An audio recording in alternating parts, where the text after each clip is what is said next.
পর্যন্ত জ্বালাইছে কয় হাজার বছর? মোট 3000 বছর। দ্বিতীয়বার যখন 1000 বছর আমার আল্লাহ যখন জ্বালাইলো জাহান্নামের আগুন হইল লাল। তৃতীয়বার যখন আমার আল্লাহ জাহান্নামের আগুনটা যখন আবার 1000 বছর জ্বালায়, আমার নবী কয় সাহাবায়ে কেরাম শোনো, তৃতীয়বার আমার আল্লাহ জাহান্নামের আগুন দেয় 1000 বছর জ্বালানোর পরে জাহান্নামের আগুন হয়ে গেছে কালো বর্ণ। কোন আল্লাহু আকবার। ইয়া রাসূলুল্লাহ, নবী জাহান্নামের আগুন জ্বলার জন্য তো উপাদানের দরকার। কথা কোন ঠিক না বেঠিক? চুলার মধ্যে যখন আপনি আগুন দিবেন কাঠ প্রয়োজন হয়। এখন তো বাবা গ্যাসের মাধ্যমে চুলা জ্বালানো হয়। অবশ্যই যেভাবে আপনি জ্বালান, যদি আপনি গ্যাসের মাধ্যমে জ্বালান, গ্যাস একটা উপাদান। কথা কোন ঠিক না? লাকড়ি দিয়া জ্বালালে কাঠের দরকার, পাতার দরকার, বিভিন্ন কিছুর প্রয়োজন। আমার নবীকে সাহাবায়ে কেরাম বললেন, ইয়া রাসূলুল্লাহ, নবী জাহান্নামের আগুন জ্বলার জন্য তো অবশ্যই কোনো না কোনো একটা উপাদান আছে। আমার নবী কয়, ও সাহাবায়ে কেরাম শোনো, জাহান্নামের আগুন জ্বলার জন্য দুইটা উপাদান। সুবহানাল্লাহ। কয়টা উপাদান? দুইটা উপাদান। ইয়া রাসূলুল্লাহ, নবী সেই দুইটা উপাদান গুলো কি কি?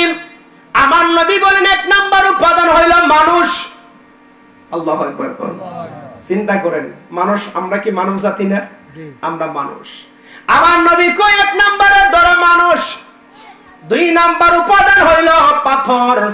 আমার নবী কয় জাহান্নামের আগুন জ্বালার জন্য দুইটা উপাদান দিয়া আল্লাহ জাহান্নামের আগুন জ্বালায়। একটা পাথর আর একটা মানুষ। মানুষ এবং পাথরকে আল্লাহ জাহান্নামের লাকড়ি বানাবে। এখন চিন্তা করেন, ওই লাকড়ি, জাহান্নামের আগুনের লাকড়ির উপাদানে যদি আমরা কইরা যাই, অবস্থাটা কেমন হবে আমাদের? ওই জাহান্নামের আগুনের লাকড়ি যদি আজকে দুনিয়ার জমিনে থাকা অবস্থায় যদি আমরা কোনো কিছু ভালো কাজ না করি, বাবা মসজিদ আমার বাড়ির কাছে, মসজিদের মধ্যে গেলাম না, কোনোদিন নামাজের মধ্যেও বাবা যায় না। আমি ইমামতির বয়স বেশি দিন হয় নাই, 2019 সাল থেকে পর্যন্ত ইমামতির বয়স বাবা। এতদিন এই কিছু দিনের ভিতরে এমনও কিছু মানুষ দেখলাম জুম্মার নামাজও পড়ে না। আউযুবিল্লাহ। আপনাদের এদিকে আছে এরকম? জুম্মার নামাজও যায় না। জুমার নামাজের ফজিলত, জুমার দিনের ফজিলত এত বেশি আল্লাহ রাসূল বর্ণনা করছে, জুম্মার নামাজও পর্যন্ত যায়। এটা কি মুসলমান? আফসোস লাগে আমার। আমার নবী একটা হাদিস আমার সাথে এই বইটার মধ্যে আছে। আমার নবী বলেন, যারা নামাজ পড়ে না, আমার নবী তাদেরকে কাফেরের সাথে তুলনা করেছেন। নাউজুবিল্লাহ। একদম নামাজ যারা একদম ছাইরা দেয়, ইচ্ছাকৃত যারা নামাজ ছেড়ে দেয়, তাদেরকে কাফেরও বলেছেন। নাউজুবিল্লাহ।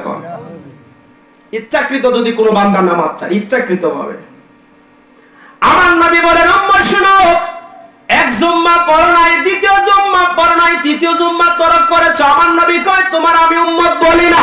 নাউজুবিল্লাহ। একাধারে 3টা জুম্মা যদি ছাইরা দাও, আমার নবী কয় আমি তোর উম্মত কই।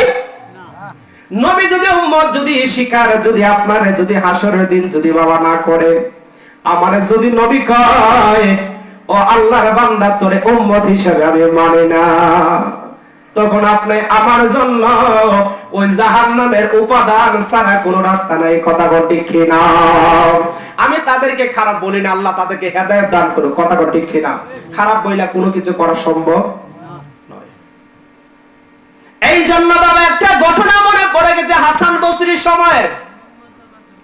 হাসান বসরি রহমাতুল্লাহি আলাইহির সময়ে একটা ছেলে, একটু খেয়াল করেন, কষ্ট নিয়েন না, কষ্ট হচ্ছে আপনাদের? একটা ছেলে একটা মেয়েকে ভালোবাসতো। একটু খেয়াল করেন নামাজ কেমন কাজ করে দেখেন। ওই ছেলেটা মেয়েটার পিছন পিছন সব সময় ঘুরে চলে। হঠাৎ করে মেয়েটা ছিল বাবা ধার্মিক, আল্লাহওয়ালা। হযরতে হাসান বসরি রহমাতুল্লাহি আলাইহি হঠাৎ করে দেখতে পাইলেন ওই মেয়েটার পিছন দিয়ে ছেলেটা সব সময় ঘোরাঘুরি করে। হঠাৎ করে একদিন মেয়েটা একটা শর্ত দিল, তুমি যদি আমার শর্তগুলো যদি মানতে পারো, আমি তোমার কথাগুলো রাখবো। বলে কিসের শর্ত? মেয়েটা শর্ত দিল, তুমি একটা কাজ করতে হবে, তুমি একাধারে 40 দিন নামাজ পড়তে হবে। সুবহানাল্লাহ। একাধারে তুমি 40 দিন নামাজ আদায় করতে হবে। বলে করব কেমনে? বলে ইমামের পিছনে প্রত্যেক ওয়াক্তের নামাজ আদায় করতে হবে। আল্লাহু আকবার। নামাজ কি করে দেখেন ভাইরা, যারা নামাজ পড়েন নামে আপনাদের কদমে হাত রেখে বলবো বাইরে, আমার মতো তোমার মতো কত যুবক রাস্তার মধ্যে অ্যাক্সিডেন্ট করে মারা যায়, কথা বল ঠিক কিনা? আজকে দেহের মধ্যে শক্তি আছে বাবা, যদি শক্তি থাকতে যদি শক্তি করে যদি কাজে যদি না লাগাইতে পারো, বৃদ্ধ যখন হয়ে যাইবা, আমার এই বাবার মতো বৃদ্ধ যখন হয়ে যাইবা, দেখবা সকালবেলায় তুমি ইচ্ছা করো নামাজে যাওয়ার জন্য, কিন্তু ঠান্ডার কারণে তুমি যাইতে পারো না, অসুস্থ হয়ে পড়েছ। কিন্তু যখন আজকে আমরা যে বয়সের যুবক আছি, আজকে ইচ্ছা করলে শত ঠান্ডার মতো ফজরের নামাজ জামাত ধরা সম্ভব, কথা বল ঠিক কিনা? ওই মেয়েটা বললেন 1 নাম্বার শর্ত, 40 দিন তুমি জামাতের সাথে নামাজ পড়বা ইমামের পিছনে। ছেলেটা বলল ঠিক আছে আদায় করব। একাধারে 40 দিন পর্যন্ত যুবক নামাজ আদায় করেছে, নামাজ পড়েছে, নামাজ কোনোদিন ছাড়ে নাই, জামাতের সাথে নামাজ আদায় করে। 41 দিনের মাথায় মেয়েটারে যায় বলে আমি তো 40 দিন জামাতে নামাজ পড়েছি। বলে ঠিক আছে জামাতে নামাজ তুমি কেন পড়েছো? এই জন্য পড়েছি তোমার কথা রাখার জন্য, তুমি যেন রাজি হও, আমি তোমাকে ভালোবাসি। মেয়েটা ডাক দিয়ে বলেন হবে না, তুমি আবার 40 দিন নামাজ আদায় করতে হবে। আল্লাহু আকবার। মেয়েটা ছিল বাবা ধার্মিক, মেয়েটা বলে হবে না, তুমি আবার 40 দিন নামাজ পড়ো জামাতে, ইমামের পিছনে তাকবীরে উলার সাথে। ইমাম যখন আল্লাহু আকবার বলে, ইমামের সাথে সাথে তুমিও আল্লাহু আকবার বলতে হবে। এইভাবে আবার তুমি 40 দিন পর্যন্ত তুমি নামাজ আদায় করে আসো।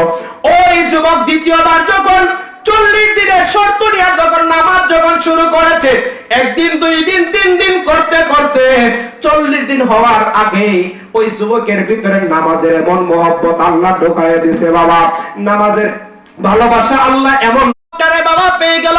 জিজ্ঞাসা করলো ভাই তোমাকে আমি প্রথম শর্ত দিলাম, আদায় করে তুমি 41 দিনের মাথায় আমার কাছে আসলা, দ্বিতীয়বার আবার শর্ত দিলাম, তোমার অনেক আগে 40 দিন গত হয়ে গেল, তুমি আমার কাছে আসো না, তার কারণটাকে আমি তো তোমার অপেক্ষায় ছিলাম। ও আমার জন্য দ্বিতীয় শর্ত আবার তোমার পাওয়ার জন্য আমি যখন নামাজ যখন পড়া যখন শুরু করে দিলাম, এইরকম ভাবে কিছুদিন যখন গত হয়ে গেল, আল্লাহ হঠাৎ করে আমার অন্তরে নামাজের মহব্বত এমন ভাবে আমার আল্লাহ ঢোকায়া দিল। আমি দেখলাম সেজদায় গেলে আল্লাহর কথা মনে হয়, রুকুয় দাঁড়ায় রুকুর মধ্যে গেলে আল্লাহর কথাই মনে হয়, কোরআন তেলাওয়াত করতে দাঁড়ায় আল্লাহর কথাই মনে হয়, নামাজের প্রত্যেকটা কাজে করবে শুধু আমার আল্লাহর কথাই স্মরণ হয়, তোমার কথা কোনোদিন মনে পড়ে না। এত মজা পাইছি আমি নামাজের মধ্যে, আল্লাহর স্মরণ, শুধু আল্লাহর স্মরণ ছাড়া কিছু ভালো লাগে না। এই জন্য আমি তোমার আর চাই না, আমি শুধুমাত্র আল্লাহর রাজি করতে চাই। সুবহানাল্লাহ। ওই মেয়েটা ডাক দিয়ে বলেন ভাই আমিও চেয়েছিলাম তুমি যেন আল্লাহ ওয়ালা হয়ে যাও। সুবহানাল্লাহ। তখন মেয়েটা বলে তুমি যেহেতু আমার কথা রেখেছো আমি তোমার কথায় রাজি। যুবক ছেলে ডাক দিয়ে কয় বোন রে, তোমার কথা আমি এখন আর রাজি না, আমি শুধু এখন আমার আল্লাহর প্রেমে মগ্ন হয়েছি। সুবহানাল্লাহ। তাহলে এইভাবে আল্লাহর ইবাদত, যে প্রথম হাদিস বলছিলাম ইন্নামাল আমালু বিন্নিয়াত, আপনি নিয়ত সহি করেন। নামাজি বান্দার প্রতি আল্লাহর এমন রহমত হয়, এমন রহমতে কৃপা আমার আল্লাহ দান করে। আর একটু বলবো আপনাদেরকে, আমার নবী বলেন উম্মত শুনো, যারা নামাজ পড়ে নামাজি বান্দার প্রতি আল্লাহ এমন রহমত দান করে। আজকে যদি আপনি নিয়ত করেন, আজকে দক্ষিণ ধর্মঘরের মাহফিল থেকে যদি আপনি নিয়ত করেন আজকের ফজর নামাজটা আমি জামাতের সাথে আদায় করব, 1 দিন 2 দিন 3 দিন করতে করতে যখন আপনি একদিন যাইতে পারেন নাই, আপনার অভ্যাস তো আগে ছিল না, দ্বিতীয় দিন আবার আপনি নিয়ত করেন আমি ফজরের নামাজ জামাতের সাথে আদায় করব, যাইতে পারেন নাই, তৃতীয় দিন আপনি নিয়ত করেছেন আপনি জামাতের সাথে আপনি ফজরের নামাজ আদায় করবেন। আমার নবী বলেন উম্মত শুনো, আমার উম্মতরা যখন এইভাবে যখন নিয়ত করে যখন নামাজের জন্য ফজরের সময় যখন হয়ে যায়, আমার আল্লাহ রাব্বুল আলামিন তো শেষ রাত্রে প্রথম আসমানের মধ্যে তাই আমার বা আমার উম্মতরে ডাকে। সুবহানাল্লাহ। শেষ রাত্র যখন হয়, আমার আল্লাহ প্রথম আসমানের মধ্যে আসে, অনেক হাদিস আছে, আমার আল্লাহ প্রথম আসমান আইসা বান্দাদেরকে ডাকে, বান্দারা রে তোমাদের কার কি অভাব আছে আমি আল্লাহর কাছে চাও। সুবহানাল্লাহ। আল্লাহ কেমন রব আপনি তুলনা কইরা পাবেন না বাবা। দুনিয়ার মানুষের কাছে একবার চাইলে দ্বিতীয়বার চান, তৃতীয়বার চান, বিরক্ত হয়ে যাবে। আর আমার আল্লাহ কই বান্দারে আমি আল্লাহর কাছে যত বেশি চাও আমি আল্লাহ তত বেশি খুশি হই। সুবহানাল্লাহ। এই জন্য বাবা আল্লাহ কেমন রব এইটার তুলনা যদি করেন, আল্লাহ কেমন রব যদি তুলনা করে শেষ করা সম্ভব? আল্লাহ কেমন সৃষ্টিকর্তা যদি তুলনা করে সম্ভব নয়। কেন? আমরা আসমানের দিকে যখন তাকাই আমরা চন্দ্র দেখি, কথা বলি খিরা, রাত্রে বেলায় চন্দ্র ওঠে, বৈজ্ঞানিকরা প্রমাণ করেছে চন্দ্রগুলো এমন, চন্দ্রের সাথে আবার যখন পূর্ণিমা রাত্র হয় তারকা আছে, কথা বলি খিরা, যারা ভূগোল পড়ে এরা জানে। আপনি একটু চিন্তা করে দেখেন, চন্দ্র আছে, চন্দ্রের আয়ত্ত অনেক বড়, চন্দ্রের পাশে আছে তারকা, আছে কি নাই? তারকা গুলোর আয়ত্ত কত বেশি জানেন নি বাবা? তারকার গুলোর আয়ত্ত চন্দ্রের থেকে আর কোটি কোটি গুণ বড়। সুবহানাল্লাহ। তিনি কেমন রব চিন্তা করেন, দেখতে এত ছোট দেখা যায়, এগুলো আল্লাহ রাখছে কই? তিনি এমন একজন রব। তো আমি যেটা বলতে চেয়েছিলাম, আমার নবী কই উম্মত তুমি যখন নিয়ত যখন করো, করে যখন তুমি নামাজ যখন শুরু করে দাও, ফজরের নামাজ জামাতের সাথে, উম্মত শোনো, নামাজ যখন তুমি জামাতের সাথে যখন শুরু করো, যদি দেখো হঠাৎ করে তোমার একদিন ফজরের নামাজ ঘুমের কারণে জামাতের সময় হয়ে গেছে, উঠতে পারো নাই, আমার আল্লাহ রাব্বুল আলামিন রহমতের হাত মুবারক তোমার কপালে লাগাইয়া তোমারে তুইলা দেয়। সুবহানাল্লাহ। আমার নবী কয় উম্মত শুনো, তোমারে জাগানোর জন্য আমার আল্লাহ ফেরেশতা নিযুক্ত করে। আল্লাহু আকবার কর। ফেরেশতা আয়েশা ডাকে, আল্লাহর বান্দা শুনো, তোমার তো ফজরের জামাতের সময় হয়ে গেছে, তুমি ঘুম থেকে ওঠো। সুবহানাল্লাহ। শুনো তাই না? আমার নবী কয় উম্মত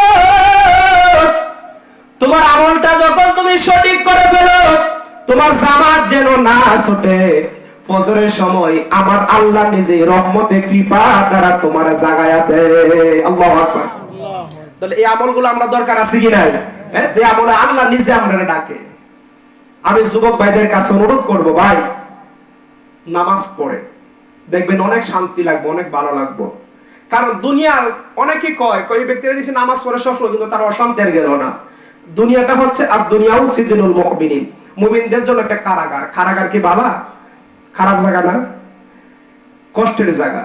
আমার নবী বলছেন দুনিয়াটা ইমানদারদের জন্য কষ্টের জায়গা। আপনার কষ্ট হোক, দেখবেন আল্লাহর ওলি যারা বিভিন্ন ভাবে তাদের বিরুদ্ধে বিভিন্ন মানুষ বিভিন্ন কথা কয়, তাই বলে কি আল্লাহ কি তাদের বিরুদ্ধে কথা কয়?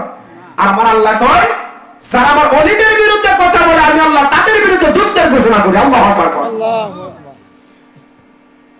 এই জন্য আরেকটা কথা আমি আপনাদেরকে বলি, কষ্ট নিয়েন না আপনারা, যারা মুখে আমরা দাঁড়িয়ে রাখছি না আপনারা দাঁড়িয়ে রাখেন, কষ্ট নেন না। আমি খাওয়ারে কিন্তু উদ্দেশ্য করে বলছি না, যারা দাঁড়িয়ে রাখি নাই ভাই আপনারা দাঁড়িয়ে রাখেন, অনেক ভালো লাগবে। দাঁড়িয়ে রাখলে অনেক সওয়াব। এটার সওয়াব কত বেশি জানেন? আমার নবী, আপনাদের কষ্ট হচ্ছে না তো? আল্লাহর নবী এই মজলিসের মধ্যে আলোচনা করত, তো সাহাবা ইকরামদেরকে নিয়ে একজন সাহাবী তার দিকে তাকাইয়া আমার নবী সবসময় হাসতো, মুস্কি মুস্কি হাসতো। সুবহানাল্লাহ। যারা দাঁড়িয়ে আছে একটু শুনে, আর দাঁড়িয়ে রাখবেন, খাইতেন না, এক মুষ্টি হওয়ার আগে কাটবেন না কেউ। আমার নবী ওই সাহাবীর চেহারার দিকে তাকাইয়া প্রতিদিন মুস্কি মুস্কি হাসে। সাহাবীর মুখের মধ্যে মাত্র একটা দাড়ি মোবারক শুধুমাত্র ছিল, আমার নবী হাসতো। সাহাবী চিন্তা করে, মনে মনে চিন্তা করলো, কি রে নবী প্রতিদিন আমার দিকে তাকায় তাকায় হাসে কেন? মনে হয় আমার একটা দাড়ি নবীর কাছে ভালো লাগে না। ওই ব্যক্তি সাহাবী পরের দিন তার দাড়িটা টান্দা উফরায় ফেলে দিছে। নাউজুবিল্লাহ।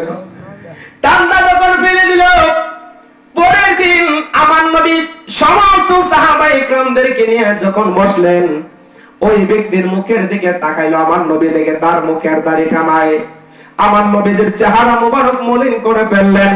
ওই ব্যক্তি জিজ্ঞাসা করলেন, ইয়া রাসূলুল্লাহ, নবী গো, আপনি প্রতিদিন আমার চেহারার দিকে তাকায়া তাকায়া আপনি মুস্কি মুস্কি হাসতেন, আর আজকে আপনি আমার চেহারার দিকে তাকায়া কেন আজকে আপনি কাঁদলেন? আপনার চেহারা কেন মলিন হয়ে গেল? আল্লাহর নবী বলেন, ও সাহাবী, শোনো শোনো, আমি প্রতিদিন তোমার দিকে তাকায়া হাসতাম এই জন্য তোমার মুখের মধ্যে একটা দাড়ি ছিল। আমি নবী যখন তোমার চেহারার দিকে যখন তাকাইতাম, আমি নবী দেখতাম তোমার দাড়ির মধ্যে আল্লাহর রহমতের 70 জন ফেরেশতা খেলা করে। কোন সুবহানাল্লাহ। আমার নবী কয়, তোমার দাড়ির মধ্যে দেখতাম 70 জন ফেরেশতা প্রতিদিন খেলা করে। আমি নবীর কাছে ভালো লাগতো। সুবহানাল্লাহ। আর আজকে যখন আমি রাসূল তোমার চেহারার দিকে যখন তাকাইলাম, আমি নবী দেখলাম তোমার মুখে দাড়িও নাই, আল্লাহর রহমতের ফেরেশতাও তোমার মুখে দেখা যায় না। এই জন্য আমি রাসূলুল্লাহর চেহারা আজকে মলিন হয়ে গেছে। এখন চিন্তা করে দেখেন দাড়ি রাখার সওয়াব কত বেশি, দাড়ি রাখার সওয়াব কত বেশি। চিন্তা করে রাসূলুল্লাহর একটা আমল যদি আমরা করে অন্ততপক্ষে কবরে যেতে পারি, রাসূলুল্লাহর একটা আমলের কারণে তো আমরা নাজাত পেতে পারি। কথা কোন ঠিক কিনা? কারণ রাসূলুল্লাহর মহব্বতের জিনিস দাড়ি, রাসূলুল্লাহর পছন্দের জিনিস দাড়ি। এমনও হতে পারে আল্লাহ রাব্বুল আলামিন দাড়ির কারণেও আমরা জাহান্নাম থেকে মুক্তি করতে পারে কি পারে না? তাহলে এগুলো আমরা করতে হবে বাবা। দাড়ি রাখতে হবে, মানুষের গীবত করতে হবে বেশি বেশি। কি কর? হ্যাঁ, গীবত যারা করে তাদের ব্যাপারে আল্লাহ কুরআনুল কারীমের মধ্যে হুঁশিয়ার দিয়েছেন কঠোর ভাবে। যারা অপরের পিছনে যারা গীবত করে তারা যেন তার আপন মৃত ভাইয়ের মাংসগুলো চিবায় চিবায় খায়। নাউজুবিল্লাহ কর। এটা সরাসরি আল্লাহর কোরআনের কথা। এই গীবত করে না আসেনি? এখন আছে কি নাই? আছে না? পিছনে পিছনে কইব যে এই মুখ হুজুর আইছিল বা এই মুখ জনে এই কাজটা করছে, আল্লাহ গো যে কাজ করছে রে। বিশেষ করে এগুলো আপনার মা বোনরা কিন্তু বিভিন্ন ধরনের কথাবার্তা কই বেশি বেশি। মা বোনটা কষ্ট নেন না, আমি আপনাদের ছেলের মতো, আমি আপনাদের কাছে অনুরোধ করে বলছি, এই ধরনের কাজ যারা করে তারা সতর্ক হয়ে যান, যারা করে তাদের সাথে চলিয়েন না। কথা বলে ঠিক না বেটি? সে সংশোধন যদি না হয় তার সাথে চলার দরকার নাই। আমরা বলছিল কবরের আযাবের জন্য কইতাম, তো এগুলো করলে তো কবরের কঠিন থেকে কঠিনতম আযাব হবে। কথা বলে ঠিক না বেটি? আগে আমরা বাঁচতে হইব এগুলো থেকে। আরেকটা কথা আমি আপনাদেরকে বলি, যে এটা আমি জুমার মধ্যে প্রায় সময় বলি, আরেকটা কাজ বেশি বেশি করে দোকানে আড্ডা দেওয়া লাগবে। কি কোন? বাজারেও বেশি বেশি আড্ডা দেওয়া লাগবে না? দোকানের আড্ডা ছাইরা দেন। দোকানে গিয়ে এক কাপ চা খান 5 টাকা দা কিনা 10 টাকা দা কিনা, বাড়িতে কোন আপনার পরিবার বানায় দিও, খুশি হইব। কথা কর ঠিক না বেটি? বাড়িতে খান, সন্ধ্যার সময় দোকানের আড্ডা দেওয়া বন্ধ করতে হবে। কারণ আমার নবীর একটা হাদিস, আমার নবী বলছেন সবচেয়ে উত্তম জায়গা হচ্ছে আল্লাহর ঘর মসজিদ। সুবহানাল্লাহ। সব থেকে নিকৃষ্টতম জায়গা হচ্ছে বাজার। বলে হুজুর আপনারা তো বাজার করুন, আপনার প্রয়োজনে করেন, যতটুকু প্রয়োজন আছে আপনি ততটুকু থাকেন সেখানে। বাজারে শ্বাস চলে বসে আছে অনেক মানুষ, আজান হচ্ছে, টিভি চলে, বাজারও চলে কি চলে না? হ্যাঁ, এই জায়গার মধ্যে বসে রয়েছি, আল্লাহর বান্দা আমাকে ডাকতেছেন নামাজের দিকে আসো, হাইয়া আলাস সালাহ, বান্দা নামাজের দিকে আসো, হাইয়া আলাল ফালাহ, বান্দা কল্যাণের দিকে আসো। সেই দিকে যাই না, যে কারোর মধ্যে বিসিআর টিভি সাইরা দিয়ে রাখছে, পায়ের উপর পাও তুলে চা খাইতেছে, টিভির দিকে তাকায় রাখছি, বাহিরে কই আল্লাহ বুঝি দেখে না, এর আল্লাহ আপনার সম্পত্তি দিছে, আমার বুঝতেই নাই। কথা কর ঠিক না বেটি? আল্লাহ তোমার কেমনে দেখবো? আল্লাহ দেহে দিকে কি তোরে দেয় না? কারণ আল্লাহর কাম যদি করতা, হাইয়া আলাস সালাহ বলার সাথে সাথে যদি তুমি নামাজে যাইতা, আল্লাহ তোমার উপর রহমত দিত।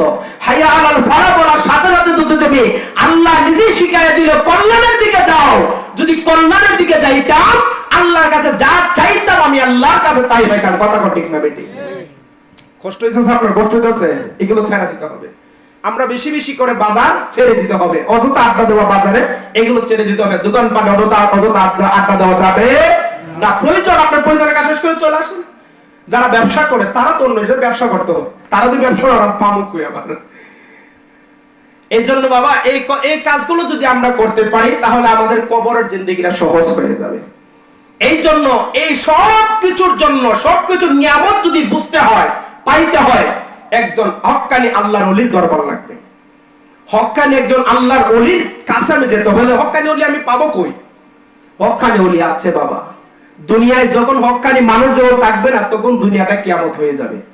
হক্কানি আল্লাহর বান্দা, মুমিন বান্দা অবশ্যই আছে, খুঁজতে হবে আপনি। যাদেরকে দেখলে আল্লাহর কথা স্মরণ হবে, যাদের চেহারার দিকে তাকাইলে আপনার মায়া লাগবে, আল্লাহর কথা স্মরণ হইবে, ভালো লাগবে, মনে করবেন ওই বান্দারই আল্লাহ হক্কানি বান্দা হয়ে যায়। এই জন্য বাবা আমি বলছিলাম, জাহান্নামের আগুনটা আল্লাহ কয় হাজার বছর জ্বালাইছে? কয় হাজার? 3000 বছর আমার আল্লাহ জ্বালাইলো। তৃতীয় নাম্বার, জাহান্নামের আগুনটা কালো বর্ণ ধারণ করেছে। আমার নবী বললেন, জাহান্নামের আগুন জ্বলার জন্য আল্লাহ পাথর এবং মানুষকে নিযুক্ত করেছে। কোন আল্লাহু আকবার। ওই জাহান্নামের আগুনের ভয়াবহতা, যারা বাবা নামাজ পড়ে না, ওই জাহান্নামের এই ধরনের কঠিন আযাব শুনেন। মিশকাত শরীফের মধ্যে হাদিস এসেছে, যারা নামাজ তরক করে বেশি বেশি, নামাজ যারা পড়ে না, বেনামাজীদের জন্য বাবা এখনো সময় আছে, জুমার নামাজ পড়ো না, নামাজ 5 ওয়াক্ত নামাজগুলো আদায় করো না। অনেক বান্দা আছে দেখবেন ঈদের দিন পর্যন্ত নামাজে আসে শেষের বেলায়, কথা বল ঠিক কিনা? এই জুমার নামাজ নয় 5 ওয়াক্ত, ঈদের দিনে সবার শেষে বলে দিন আইসো না, বলে এত যদি না যায় মানছে করে কি বলবে না, ঈদের দিন নামাজও যায় না। আমার প্র্যাকটিক্যালি দেখা আছে, এরকম মানুষ আছে, আমার চোখের সামনে আছে। এগুলো এখন না, আমার এই জায়গায় না, আমি এগুলো দেখছি, এগুলো আছে, এখনো আছে। ঈদের দিন পর্যন্ত সবার শেষে দাইসা ঢোকে। আবার কিছু আছে জুমার নামাজ কিন্তু পড়ে, ইমাম দেখে গোতালে দেয়। হুজুর বলে কি মসজিদের মধ্যে ভালো লাগে কা? ইমাম সাহেব কি রাখছো তোমার মসজিদের ভালো জানতো? হ্যাঁ কি কর? এরকম মুসল্লি আসেনি? আছে, অনেক আছে। আমরা ইমামতি করি তো, আমরা এগুলো বুঝে আছে। হুজুর মসজিদে ভালো, মসজিদের মধ্যে ভালো লাগে কেন? ওটা ঝাড়তে পারেন না? ফুলা বান দিয়ে ঝাড়াইতে পারেন, ইমাম সাহেব ঝাড়বো কেন? তুমি কি করছিলা? কথা বল ঠিক না বেটি? মসজিদের মধ্যে ইমাম সাহেবদের যেহেতু কথাটা আসছে, ইমামদের কোনোদিন কোনো কিছুর হুকুম দিবেন না। নেতারে কি হুকুম দেওয়া যায়? কি বলে নেতারে হুকুম দেওয়া যায়? ইমাম মানে হচ্ছে নেতা, সর্দার। আপনার সর্দার সেখানে, যদি আপনার ভাতিজা ভাই হয়, আপনার সন্তান হয়, বাবা আপনি আপনার সন্তান ইমাম, যখন আপনি ধারাবাহিক নেতৃত্বের দায়িত্ব হাসান ইমাম, আপনার সন্তানকে আপনার নেতা মেনেছেন। কথা ঠিক না বেটি? ইমাম এটা বুঝতে হবে, সাধারণ বিষয় নয়। এর জন্য বাবা ইমাম সাহেবদেরকে মহব্বত করতে হবে। ইমাম যারা, তাদেরকে মায়া করতে হবে। তাদেরকে মায়া যদি করেন কি হয়? কথা বললে কথা বেড়ে যায়। আমার নবী বলেন, উম্মত শোনো, দুনিয়ায় যদি কোনো আলেমের সাথে যদি তোমার সম্পর্ক ভালো থাকে, ইন্তেকালের পর আল্লাহ রাব্বুল আলামিন সবকিছু খুঁজবে, খুঁজতে খুঁজতে দেখবো তোমার আমলে কুস্তা নাই। আমার আল্লাহ রাব্বুল আলামিন শেষ পর্যন্ত খুঁজবো দুনিয়ার কোন ইমাম, কোন আলেমের সাথে তোমার কোনো সম্পর্ক ছিল কিনা। যখন কইবো বলেন নাই, কিছুই তো ছিল না, কোন ইমাম সাহেবের সাথে সম্পর্ক ছিল না, বলে আল্লাহ একটা কাজ করছিলাম, ইমাম সাহেবের একদিন একটা সালাম দিছিলাম। সুবহানাল্লাহ।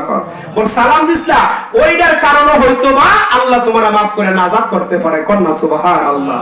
ইমামদের সম্মান আল্লাহ অনেক বেশি দিয়েছেন, কারণ ইমাম ছিলেন স্বয়ং আমার নবী। কথা ঠিক না বেটি? ইমামুল মুরসালিন, সকল নবীদের ইমামতি আমার নবী করেছেন মেরাজের রাত্রে। ইমাম শব্দটা অনেক বড় বাবা। তোমার নামাজের সাক্ষী দিবে ইমাম, তোমার নামাজের বারাবার নিচ্ছে ইমাম। ইক্তিদাইদুল বিহাজাল ইমাম যখন কোন সব বারাবার ইমামের উপরে ছাইরা দিবেন, আর তারে দমক দেন, দমক দিয়ে আবার তার পিছনে নামাজ পড়ে তারে কষ্ট দেন। নেতারে যদি কষ্ট, সর্দারে যদি আপনি সর্দারি শুরু করবার আগে কোন তোর পাউডি বাইরে হয়ে গেলাম, সর্দার আপনি যতই নিয়ে তাকে না আপনার বিরুদ্ধে করবো। কথা ঠিক না বেটি? ইমামটাকে কষ্ট দিবেন, এরপরে তার পিছনে আল্লাহু আকবার সবকিছু। হুজুর আপনার উপরে ছাইরা দিছি, হুজুর আপনার উপর মনে মনে কি রাগ না খুশি? রাগ। ইমাম ওই আপনার নেতা হয়ে আপনার প্রতি রাগ, আপনি আর ভালো কিছু পাওয়ার আশা করতে পারবেন না। আপনার একটা মানুষ মারা গেছে, ইমামের দরকার। আপনার মা মারা গেছে, বাবা মারা গেছে, সন্তান মারা গেছে, যাই কিছু হোক, ইমাম ছাড়া কিছু কোনো কিছু করা যায় না। যে ইমামরা কেমন দেখেন বাবা, যদি আপনি ইমামের সাথে এক জুম্মায় অনেকেই করে, পরের জুম্মায় গিয়া যদি কয় বলে হুজুর আমার বাবার আছে মৃত্যু তারিখ একটু দোয়া করে, দেখবেন ইমাম ঠিকই মন ভরে প্রাণ ভরে আপনার জন্য মুসল্লি নিয়ে দোয়া করে। কথা ঠিক না বেটি? তার সাথে আপনি আবার বেঈমানি দুশমনি করেন, এগুলো করা যাবে না। যাই হোক, আমার নবী সাল্লাল্লাহু আলাইহি ওয়াসাল্লাম কবরের আযাবের কথা বলছিলাম। আল্লাহর নবী সাল্লাল্লাহু আলাইহি ওয়াসাল্লাম বলেন, উম্মত শোনো, সেখানের মধ্যে তো আল্লাহ রাব্বুল আলামিন মানুষ এবং পাথর দিয়া জাহান্নামে হুজুর আইতেছে আমার এই হুজুর মর্জি, হুজুর দেয় আই বসুক, না আইলে আর পরে সমস্যা নাই, আমার সমস্যা নাই, যখন খুশি বইটা 48 বাজে। হুজুর আসলেই তো সাথে সাথে ছেড়ে দিতে হবে, কারণ হুজুর আমরা ওস্তাদ, হুজুর আসলে কথা বলা যাবে না। যাই হোক, আমার নবী বলেন জাহান্নামের আযাবগুলো এমন কঠিন হবে বাবা, ওই বেনামাজির জন্য জাহান্নামের কথা বলছিলাম।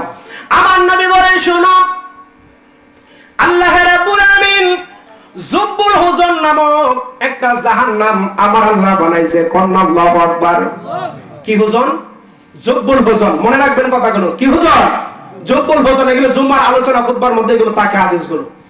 আমার আল্লাহ রাব্বুল আলামিন জুব্বুল হুজন নামক একটা জাহান্নাম বানাইছে।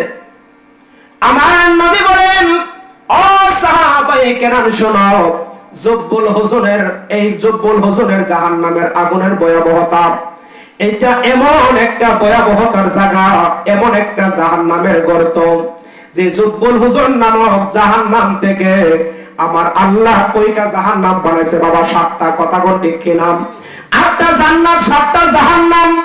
আমার নবী বলে, স্বয়ং 7টা জাহান্নাম জুব্বুল হুজন থেকে আল্লাহর কাছে দৈনিক 400 বার বানাছে। আল্লাহু আকবার। কতবার? দৈনিক 400 বার। অন্যান্য জাহান্নামের গর্তগুলো, জাহান্নামের আগুনগুলো জুব্বুল হুজনের তাপ থেকে দৈনিক আল্লাহর কাছে 400 বার পানা চায় যে আল্লাহ, আমাদের জুব্বুল হুজন নামক জাহান্নামের আগুনের তাপ আমাদের গায়ে লাগাইও না।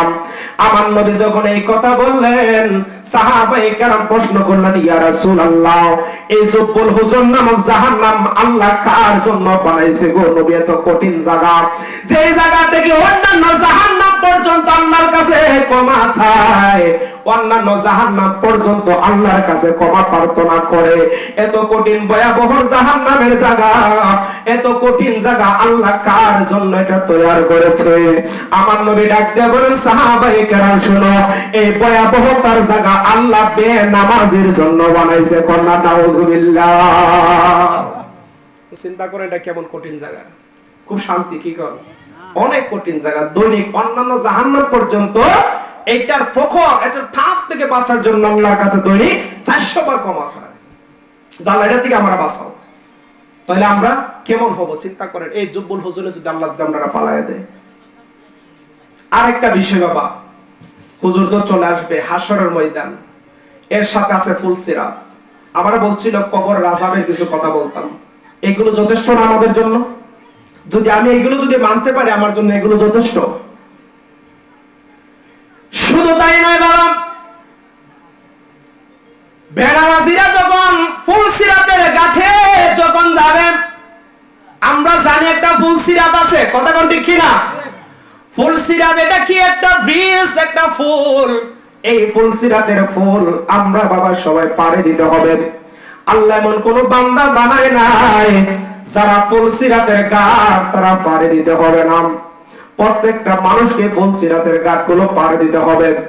আমরা সবাই জানি হীরার চাইতে দাঁড়ানো চুলের চাইতে আরো চিকন এমন একটা ফুল। বলে হুজুর, চুলের চাইতে চিকন ফুল দিয়ে আল্লাহ কেমনে ভাই করব? আল্লাহ খালেক। কথা ঠিক না? আল্লাহ হচ্ছে রব, আমার আল্লাহ সৃষ্টিকর্তা, আমার আল্লাহ কুদরত, আমার আল্লাহর কুদরতে সবকিছু আছে বাবা। এই ফুলসিরাতের ফুল বাবা 30,000 বছরের রাস্তা, এটা দুনিয়ার 30,000 বছর নয়।